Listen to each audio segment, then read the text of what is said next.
Hello everyone, how are you? I hope you are fine and feeling safe. Welcome back हम सबके अपने YouTube channel BMS lecture 17 में। आज हम पढ़ेंगे बेसिकली षड्विध उपक्रम, वेरी वेरी वेरी इंपॉर्टेंट, और ये 10 मार्क्स में पूछा जाता है।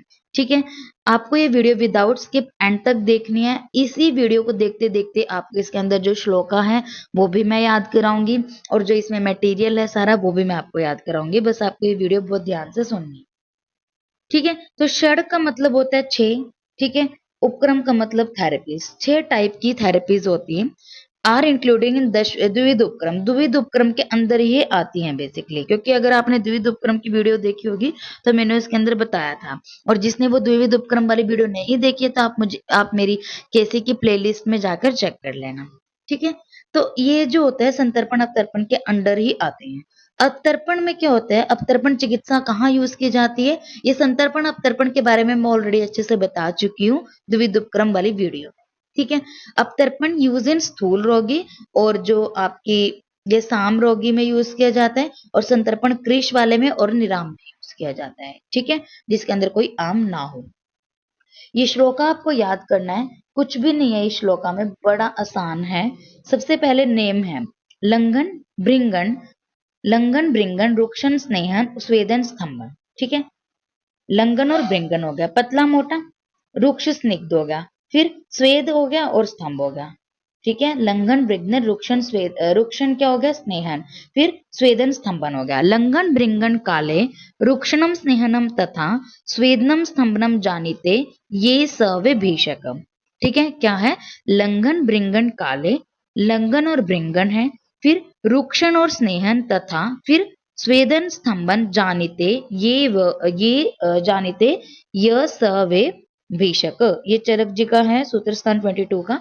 आचार्य चरक जी क्या बोलते हैं कि 6 टाइप के थेरेपीज होती है, षड उपक्रम होते हैं, और जो इनको जानता है वही क्या होता है? वैद्य होता है, भीषक उसे बोलते हैं। ठीक है, स वे विभीषक। तो ये 6 टाइप की क्या है? लंघन भृंगन रुक्षण स्नेहन स्वेदन स्तंभन। ठीक है, अब बात करते हैं, इनको डिटेल में देखते हैं एक एक को। ये इंपॉर्टेंट है, 10 मार्क्स में पूछा जाता है। तो क्या है लंघन? लंघन का बोला इन्होंने, घबराना नहीं है, जो भी इसमें श्लोक है याद कराना मेरा काम है। ठीक है, तो देखो क्या है? Reducing therapy. लंघन का मतलब क्या है? Reducing therapy, that which bring lightness in the body. लंघन मतलब जो लघुता लाएगा। यत किंचित लाघ करम, लाघ लाघव कर देहम तच्च लंघनम समृतम।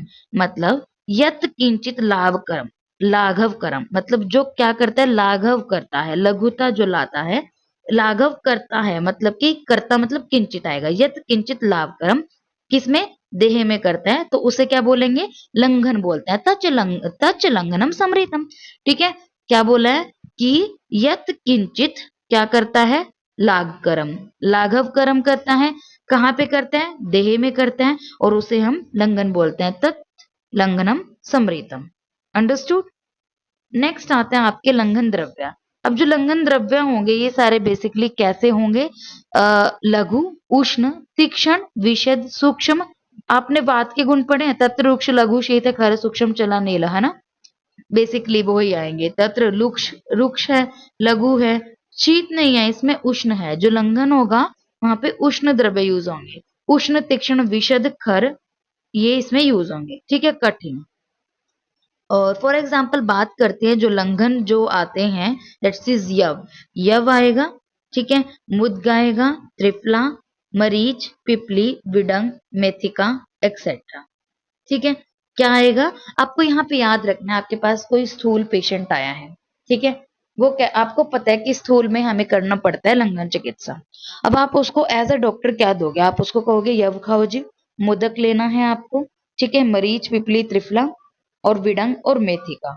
ठीक है, अब लंघन के भी वेद होते हैं। मैंने द्विविध उपक्रम वाली में अच्छे से बताया था, पर फिर भी मैं यहाँ पे भी बता देती हूँ। 4 तो इसके अंदर आपके शोधन के आएंगे, वमन, विरेचन, बस्ती और नस्य। फिर आता है आपके पास शमन चिकित्सा में, मैं आपको बताऊंगी वो 7 होते हैं जो, उसमें से उसकी जो वो है आपको किस वे से उसको याद रखना है। डेट्स इज दीपन, पाचन, श्रुत, त्रिट, व्यायाम, आतप, मारुत। ठीक है, तो उसमें से दीपन नहीं है, और श्रुत की जगह यहाँ पे उपवास है। ठीक है, यही है देखो, पाचन, उपवास, विपाशा, आतप, मारुत और व्यायाम। नेक्स्ट द्विविध वेद, द्विविध मतलब शोधन और शमन। शोधन मतलब वमन विरेचन बस्ती नस्य रक्तमोक्षण, और शमन मतलब ये आ गया देखो पाचन दीपन श्रुत त्रिट व्यायाम आतप और मारुत होता है। ठीक है, अब लंघन किस में करना है? लंघन किस में करते हैं? जो आम दोष वाले में है, स्थूल्य है, प्रमेह है, संतर्पण जन्य है, जो अति स्निग्ध है, रस धातुगत विकार है, मेदो विकार है, शिशिर ऋतु में आपको लंघन करना है, और उरुस्तंभ अल्सक इन सब में आपको क्या करना है? लंघन करना है। ठीक है, अब बात करते हैं किसमें नहीं करना लंघन। अब ये तो आपने बता दिया कि लंघन इसमें करना है, किसमें नहीं करना? जिसमें बात ऑलरेडी बढ़ रही हो, जो क्षीण हो, कृश हो, रुक्ष बंदा हो। ठीक है, संतर्पण सॉरी सम्यक लंघन के क्या लक्षण हो गए? आपको कैसे पता चलेगा कि उसको अच्छे प्रकार से लंघन हो गया? अब कोई आपके पास स्थूल पेशेंट था, तो अब वो कहेगा, अगर वो पतला हो गया तो वो कहेगा शरीर में लघुता है जी, अब मेरा आम अच्छे से पक गया, और जी मेरे को अच्छे से भूख लगती है, अब मेरा हृदय कंठ मुख भी साफ है, और मल मूत्र भी मैं अच्छे से जाता हूँ, और जो भी आपका रोग था, मोटापन था, वो खत्म हो गया। ठीक है, क्या लघुता आएगी, मलमूत्र अच्छे से त्याग करेगा। ठीक है, और आम पाचक और उसकी अग्नि प्रदीप्त होगी, हृदय कंठ मुख की शुद्धि, संतर्पणोत रोग प्रशम हो जाएगा। अति लंघन अगर आपने कर दिया तो क्या हो जाएगा? अति लंघन आपने ज्यादा बात बढ़ा दी, इट मीन्स उसका अंग मर्द होगा, पर्व भेद होगा, काश श्वास हिक्का जृंभा होगी, क्षुधा की नाश, देह अग्निबल नाश, अरुचि तृष्णा अधिक्य, और ज्यादा उसको प्यास लगेगी, और चित्त विभ्रंश हो जाएगा। और इसकी ट्रीटमेंट आपको क्या करना पड़ेगा? फिर उसको थोड़ी कफ वाली चीजें देने, जैसे शर्करा, मांस, शीर, घृत, भृंगन या द्रव्य आपको देना पड़ेगा। ठीक है, तो यहाँ पे होता है लंघन कंप्लीट। ध्यान से सुनना, लंघन में क्या क्या पड़ा है। एक सबसे पहले आपको इसकी परिभाषा पता होना चाहिए, यत किंचित लाघव करम देहम तत् लंघनम समृतम। फिर लंघन के द्रव्य बताए हैं, क्या होते हैं, कौन कौन से हैं? लघु, उष्ण, तीक्ष्ण, सर, सूक्ष्म, खर, कठिन। ठीक है, जैसे कि यव है, मोदक, त्रिफला, पिपली, विडंग और मेथिका। फिर इसके भेद दशविध बताने हैं, द्विविध बताने हैं। ठीक है, फिर शमन शोधन में बताना है, फिर इसकी इंडिकेशन, फिर इसकी कॉन्ट्रा इंडिकेशन, फिर सम्यक लक्षण बताने हैं, फिर अति के बताने हैं, फिर अति की चिकित्सा बतानी है। अब बात करते हैं भृंगण। भृंगण क्या होता है? जो शरीर में क्या करता है? मोटा करता है, नरिशमेंट थेरेपी इसको बोलते हैं। इट्स इज भृंगत्वम यत शरीरस्य जन्येत तच भृंगण, जो शरीर को भृंगण करता है, मोटा करता है। भृंगतम यच शरीरम, जो भृंगण करता है शरीर को, जन्यते ऐसा जानना चाहिए कि उसे भृंगण बोलते हैं। जन्यते जन्येत तच भृंगण। ठीक है, भृंगत्वम यच शरीरस्य जन्येत तच भृंगम। ठीक है, भृंगण द्रव्य कैसे होंगे? गुरु, शीत, मृदु, मधुर, स्निग्ध, बैलम, स्थूल, पिचिल, मंद, स्थिर लक्षण, और ये भृंगण वाले ये होते हैं द्रव्य। जैसे कि मधुर, शीत, स्निग्ध आहार, दूध, घी, शक्कर, मांस, रस हो गया, द्राक्ष, अमृतिका हो गया, खजूर, डाडिम, परुष्क, वृक्ष, अमल, अमल की, तावरा, मतलब स्तावरी, जो भी आपको याद रहे वो आप इसमें याद कर सकते हो। नेक्स्ट आता है किसमें करनी है भृंगण? जो अपतर्पण जन्य व्याधि होगी, ठीक है, वात व्याधि होगी, क्षीण का होगा, कृश होगा, वृद्ध होगा, दुर्बल पुरुष, स्त्री, दुर्बल पुरुष, स्त्री, हाँ दुर्बल पुरुष और स्त्री मद नित्य सेवन करते हैं, और ग्रीष्म काल में आपको इसका प्रयोग करना है। ठीक है, नेक्स्ट आता है कॉन्ट्राइंडिकेशन। किस में नहीं करना? जो पहले ही मोटा है, जो अति स्निग्ध, अति स्थूल है, और उस में मेद वाले में और कफ वाले में नहीं करना। सम्यक भृंगण के क्या लक्षण होंगे? उसके शरीर धातु पुष्ट हो जाएगा, बल आएगा, और कृष्णता नाश हो जाएगी, और अपतर्पण रोग का शमन हो जाएगा। नेक्स्ट, अति भृंगण कर दिया तो ज्यादा मोटा हो जाएगा, और स्थूल्य के अष्ट दोष उत्पत्ति हो जाएगी। अष्ट दोष क्या होते हैं स्थूल्य के? सबसे पहले आती है बात आयु का ह्रास। आयु ह्रास, जब उपरोध, कृच्छ विवाय, दुर्गंध, दुर्बल, अति स्वेद, अति देखो पहली बात आती है आयु ह्रास होगी उसकी। ठीक है, बुढ़ापा जल्दी आ जाएगा। फिर बुढ़ापा आ जाएगा तो उसको विवाह में कृष्णता आएगी, दुर्बल हो जाएगा उस चीज में वो, फिर उसमें से स्मेल, क्यों आती है स्मेल? क्योंकि उसको बहुत ज्यादा स्वेटिंग होती है, और फिर भूख प्यास ज्यादा लगती है। ठीक है, संतर्पण रोग उत्पत्ति हो जाएगी, जैसे प्रमेह, कुष्ठ, ज्वर, उदर। अति भृंगण की चिकित्सा क्या करोगे? फिर लंघन, रुक्षण करोगे, कफर और मेदोहर द्रव्य का प्रयोग करना है। ठीक है, तो इसके अंदर आपको सबसे पहले क्या करना है? डेट्स इज भृंगत्वम यच शरीरम। ठीक है, भृंगत्वम यच शरीरम तच जनियत तच भृंगन, फिर भृंगन द्रव्य बताने हैं, फिर एग्जाम्पल, फिर इंडिकेशन, फिर कॉन्ट्रा इंडिकेशन, फिर भृंगन के सम्यक के लक्षण, फिर अति के लक्षण, फिर इनकी ट्रीटमेंट। नेक्स्ट है रुक्षण। रुक्षण क्या होता है? ड्राइनेस, है ना। रुक्षम रुक्षम खरत्वम वेशद्य यत् कुर्यात् तद्धि रुक्षणम, मतलब रुक्षम खरत्वम वेशद्य यत् कुर्यात् तद्धि रुक्षणम। इसमें तीन वर्ड याद रखने, एक जो रुक्षतल आता है, खर होता है, और वेशद मतलब कि जो स्लिमिनेस ना हो। रुक्ष, खर, वेशद्य, ठीक है। यत् कुर्यात् जो करता है काम, ये वाले, उसे क्या बोलते हैं? तद्धि रुक्षणम, उसे रुक्षणम बोलते हैं। रुक्षणम खरत्वम वेशद्यम यत् कुर्यात् क्या बोलेंगे उसे? तद्धि रुक्षणम। ये बात है रुक्षण के द्रव्य कैसे होंगे। रुक्षम बेसिकली लघु, रुक्ष, खर, तीक्ष्ण, उष्ण, स्थिर, पिछिल, कठिन, ये सभी होंगे, ठीक है। और रुक्ष कैसे होते हैं? जैसे कटु, तिक्त, कषाय, जो बात बढ़ाते हैं बेसिकली, ऐसा आएगा। कटु, तिक्त, कषाय, स्त्री सेवन से, शर्षप, खली, तिल, खली, तक्र, मधु, त्रिकटु, त्रिफला, ये सारे रुक्षण करते हैं। जो त्रिकटु है, त्रिफला है, तक्र है, मधु है, ये सब इसमें आएगा। और किसमें करना है रुक्षण? जो ज्यादा चिकने हैं, जिनको ज्यादा महादोष है, अभिसंध जन्य जो रोग है, श्रोत्रस अवरोध हो रहे हैं, तो उसमें आपको रुक्षण करना पड़ेगा, ठीक है। महादोष है, जिसमें दोष बहुत ज्यादा मात्रा में है, तो वहां पे करना है। मर्म स्थानगत रोग है, जिसके मर्म स्थान में है, वहां पे संशोधन नहीं कर पा रहे हैं, तो आप रुक्षण करो। और उरुस्थम में, ठीक है जी, उरुस्थम में बेसिकली आपको पता है शोधन चिकित्सा नहीं होती, तो वहां पे आपको रुक्षण करना है। उरुस्थम में, मर्म स्थान वाले में, अभिसंजन्य में, और महादोष में। फिर आता है सम्यक रुक्षण के लक्षण क्या होंगे? जो आपके सम्यक लंघन के बताए थे, ठीक है। और वही सेम लंघन के जैसा ट्रीटमेंट की बात करें, अगर ज्यादा आपने रुक्षण कर दिया, तो आपको स्नेह चिकित्सा, घी, तेल, वसा, मज्जा, तिल, कम्बिलक आदि का प्रयोग इसमें करना पड़ेगा, ठीक है।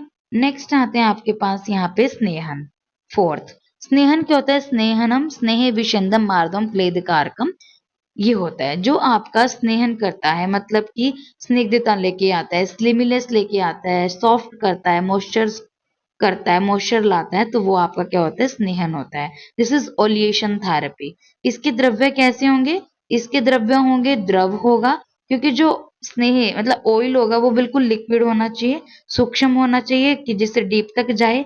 सर, स्निग्ध, पिछिल, गुरु, शीतलम और मंद मृदु, ये बता रखे हैं, ठीक है। तो इसके एग्जाम्पल क्या आएंगे स्नेह के? महास्नेह, आपको पता ही है, तिल, एरंड, सरसों का तेल आ गया, नींब, करंज, ये सब आ गया, दूध, घी, वसा, ठीक है, मज्जा, ये सब आएगा इसमें। नेक्स्ट स्नेहन के भेद बेसिकली चार प्रकार से हैं, घी, तेल, वसा, मज्जा, ठीक है। और स्नेह योनि के अनुसार देखे तो स्थावर और जांगम स्नेह, मात्रा के अनुसार देखे तो डेट्स इज हसी हसी, हस्व, मध्यम और उत्तम। ये स्नेहन वाला तो आप पंचकर्मा में बहुत डीप से पढ़ोगे, क्योंकि उसमें कंप्लीट ही चैप्टर है। फिर भी यहाँ पे बेसिकली बहुत ज्यादा कंप्लीट हो जाता है ये टॉपिक स्नेहन का, क्योंकि देखो पहले बात चार टाइप के स्नेह, घी, तेल, वसा, मज्जा। फिर आता है इसका बेस्ड ऑन योनि, डेट्स इज स्थावर और जांगम योनि। फिर इसकी मात्रा हसी हसी, हस्व, अल्प और मध्यम और उत्तम।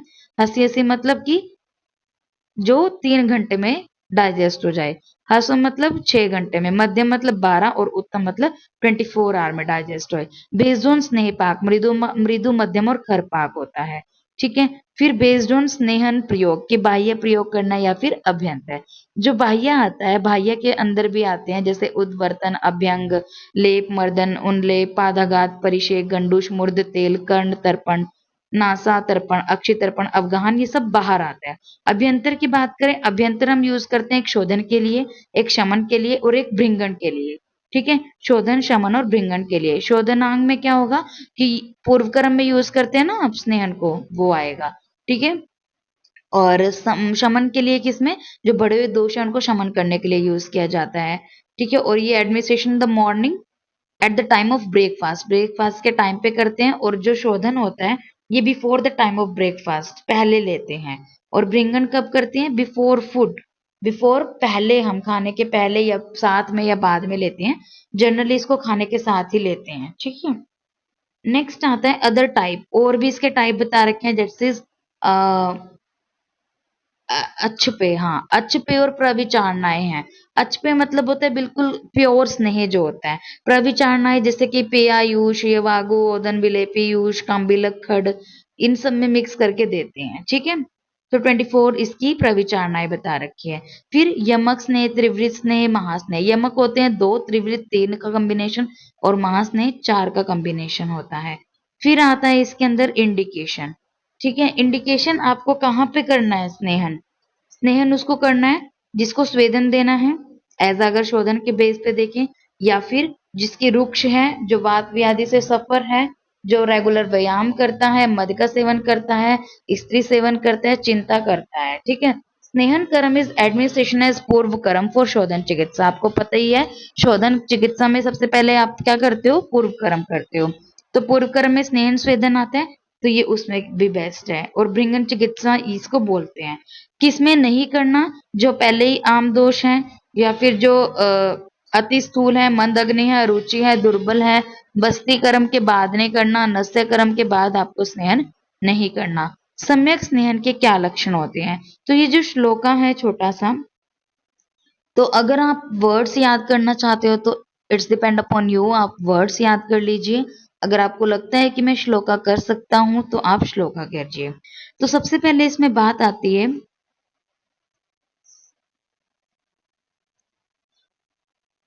आपको याद रखना है ये वास, दैट्स इज VAS, वास मिस, MS, ठीक है। वास मिस मतलब कि स्नेहन में किसका वास हुआ है? मिस का वास हुआ है। स्नेहन में क्या हुआ? आपका वास हुआ है किसका? मिस का, MS, that's is VAS MS, ठीक है। V से यहाँ पे आपका आता है वायु अनुलोमन, ठीक है। A से आपका आता है अग्निदीपन, ठीक है। और S से आता है संदिग्ध और असमहत वर्ज, ठीक है। फिर मार्दवता और स्निग्धता आती है, ठीक है। तो सबसे पहले क्या आएगा? वायु का अनुलोमन, देन ए से अग्निदीपन होगी, देन एस से लेट्स से स्निग्ध और असमहत वर्ग, लूज टूल, ठीक है। फिर मार्दवता आती है, फिर आता है एस से आपका स्निग्धता आती है।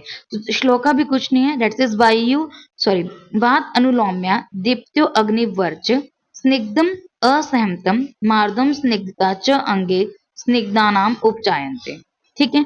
नेक्स्ट आते हैं आपके पास अति स्निग्ध। अगर अति स्निग्ध आपने कर दिया तो पांडुता, गौरवता, जाड्यता, पुरुषस्य अविपक्वानाम, अविपक्वता हो जाती है, अच्छे से वो पुरुष नहीं बन पाता है, तंद्रा, अरुचि और उत्क्लेश होता है। इसमें आपको लंघन और रोक्षण चिकित्सा करनी पड़ेगी, ठीक है। अब बात करते हैं स्वेदन की। ये था स्नेहम, ठीक है। स्वेदन क्या होता है? स्तंभम गौरवम शीत घनम स्वेदनम स्वेद कारकम।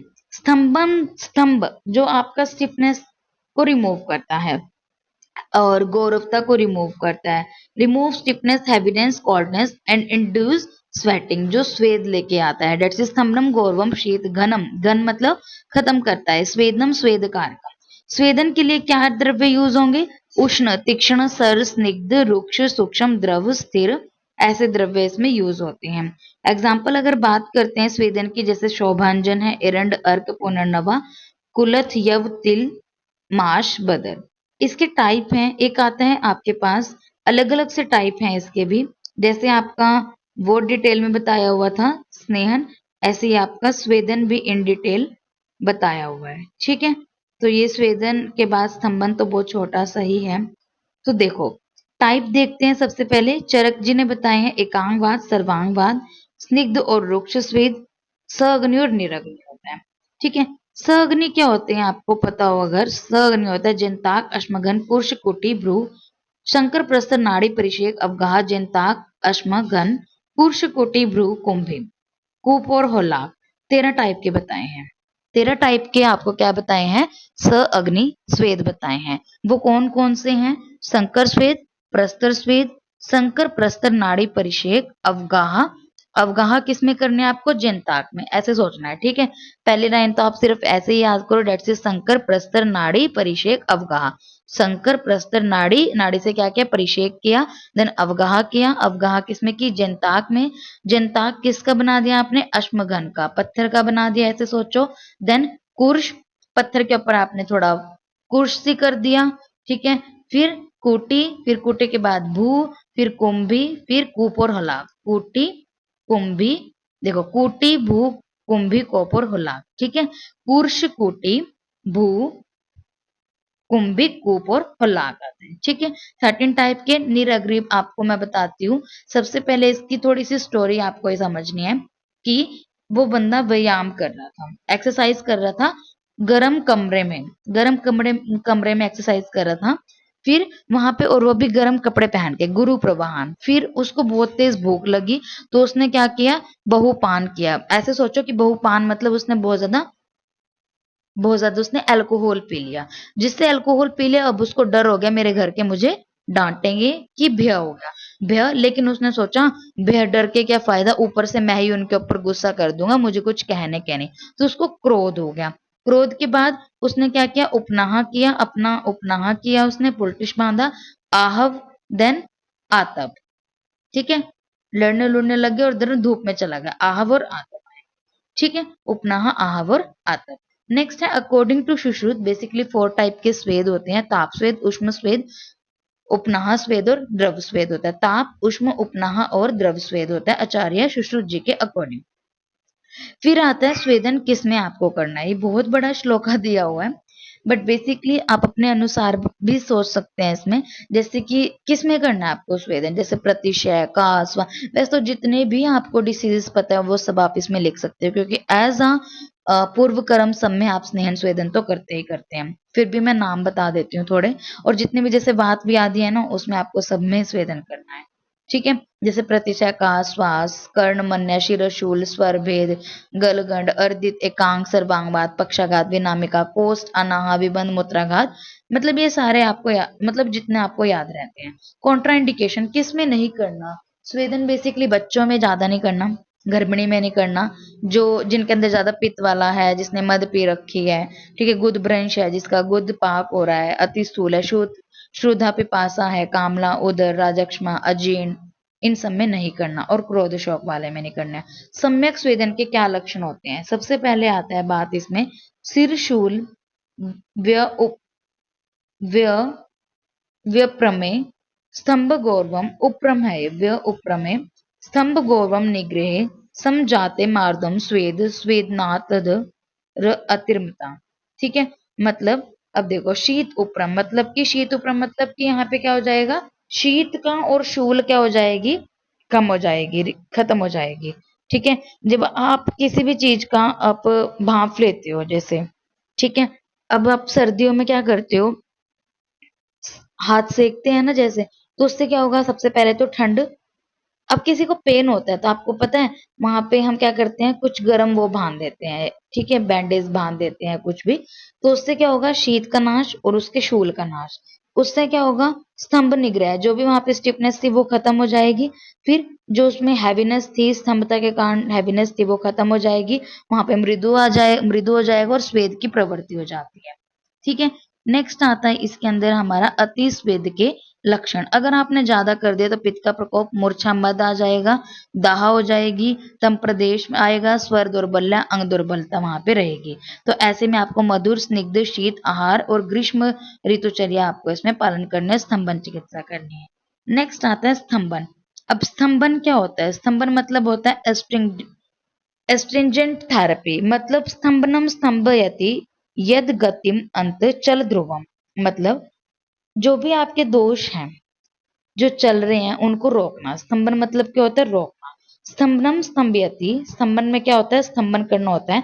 यद गतिमंत चल ध्रुवम, गति जिनकी हो रही है उनको रोकते हैं। ठीक है जी, स्तंभयति, स्तंभन करना है किसका, यद गतिमंतम चल ध्रुवम, इनका। स्तंभन के लिए कैसी चीजें यूज करनी है, ठंडी, मंद, मृदु, लक्षण, रुक्ष, सूक्ष्म, द्रव, स्थिर, लघु। ठीक है, जैसे कि अहिफेन, अहिफेन आपका स्तंभन करेगा। भांग है, कोटज है, जातिफल है, और रक्त चंदन, उशीर, अशोक, दुर्वा, खदीर, ये आएंगे। स्तंभन करना किसमें है, जो भी पित्त प्रकृति वाले हैं, क्षार, अग्नि, दग्ध हो गया, ठीक है, वमन है ज्यादा, और अतिसार है, वमन अतिसार विष वाला हो गया। ठीक है, और स्वेद के इसमें स्तंभन करना है। तो स्तंभन के क्या आएंगे, रोग का शमन और बल प्राप्ति होती है। अति स्तंभन कर दिया तो वहां पे गात्रता हो जाएगी, शांतता, उद्वेग, हनुग्रह, हृदय ग्रह, वर्च ग्रह हो जाएगा। तो इसमें ट्रीटमेंट स्नेहन, स्वेदन, उष्ण, स्निग्ध, सर, गुणयुक्त द्रव्य का प्रयोग करना है।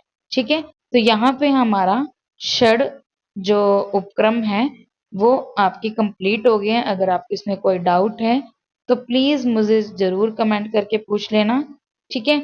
और ये टॉपिक को इतना ज्यादा टाइम, इतनी बड़ी वीडियो इसलिए बनी है क्योंकि ये बहुत इंपॉर्टेंट टॉपिक है बेसिकली, और 10 मार्क्स में ये क्वेश्चन आ जाता है, ठीक है। तो अगर मैं एक बार इसको दोबारा रिकैप करूँ तो और ज़्यादा बड़ी वीडियो बन जाएगी। अगर आपको ना समझ आए तो आप एक बार दोबारा समझ लेना, दोबारा ये वीडियो सुन लेना, ठीक है। वैसे ही समझ आ जाएगा आपको, इसमें इतना कुछ तो है नहीं है, ठीक है।